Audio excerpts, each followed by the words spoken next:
Si nous sommes ici et pas ailleurs, c'est pour vous raconter l'histoire de l'incroyable destin de Madame Pommery, née il y a 200 ans dans les Ardennes.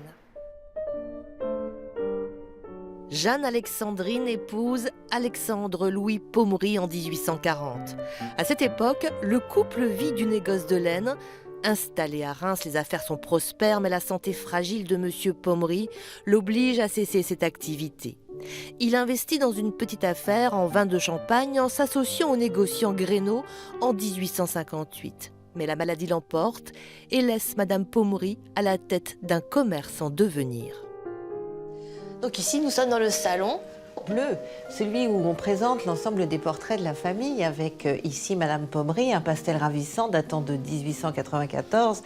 En face d'elle, on découvre Louis Pommery, son époux, et de chaque côté de la fenêtre, on peut apercevoir les photographies de son fils Louis et de sa fille Louise qui deviendra la marquise de Polignac. Si Madame Pommery est décrite comme le génie créateur du champagne en pleine révolution industrielle, c'est sans compter la fidélité de son plus cher conseiller, Henri Vanier. Directeur et associé du domaine, il consacra sa vie entière à mettre en œuvre les idées audacieuses de Madame Pommery. Elle est véritablement l'instigatrice de cette Champagne moderne. Ça, c'est incontestable. Elle n'a pas inventé un petit truc qui a participé à quelque chose. Elle a eu cette vision de la Champagne d'aujourd'hui. C'est-à-dire que lorsqu'on entre au domaine Pommery, on a le sentiment qu'on voit à travers les bâtiments la preuve de la réussite de sa maison. Or, c'est exactement le contraire. En effet, Madame Pommery comprend très tôt qu'il faut avoir la maîtrise de ses approvisionnements en raisin, qu'il faut se doter d'un outil industriel pour l'élaboration et la conservation du champagne si l'on veut conquérir les marchés internationaux. Son rêve n'est pas petit, son rêve est grand. Donc il va falloir construire des chais dans lesquels on va pouvoir rentrer tous les tonneaux. C'est au sud de Reims que l'outil de travail va sortir de terre. 18 km de galeries vont être creusées. Nous sommes sur le haut de la butte Sainte-Nicaise, donc l'endroit le plus haut de la ville de Reims. La ville n'est pas là, elle est bien plus en bas, elle est en aval. On est dans un endroit réputé dangereux, insalubre. On ne sait pas exactement où sont ces puits de craie. On pourrait tomber dedans, donc c'est un endroit difficile et nouveau.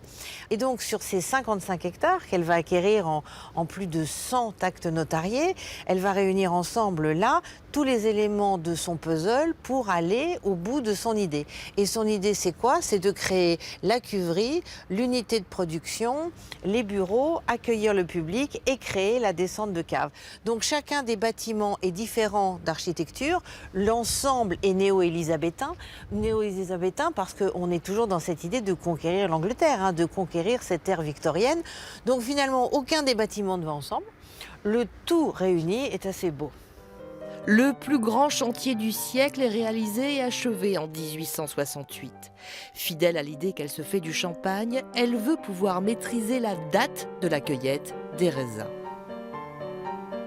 Donc elle va acheter sa première vendange, ce que l'on appelle à découvert, c'est-à-dire qu'elle va acheter d'avance, ce que personne n'a jamais fait, qui est complètement inimaginable. Donc elle va aller les voir en leur disant, voilà, j'achète votre vendange à une seule condition, c'est que vous coupiez le jour où je vous le demande, c'est-à-dire le jour où on aura la baie prête à devenir le vin qu'elle imagine.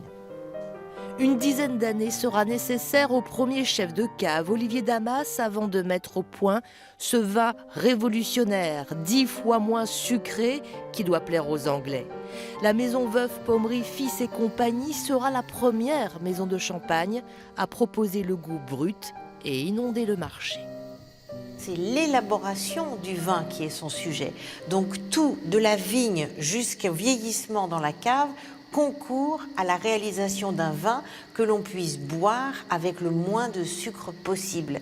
Et c'est ce qui va se passer. Et elle va créer en 1874 le premier brut tel que la Champagne aujourd'hui l'accepte et l'entend.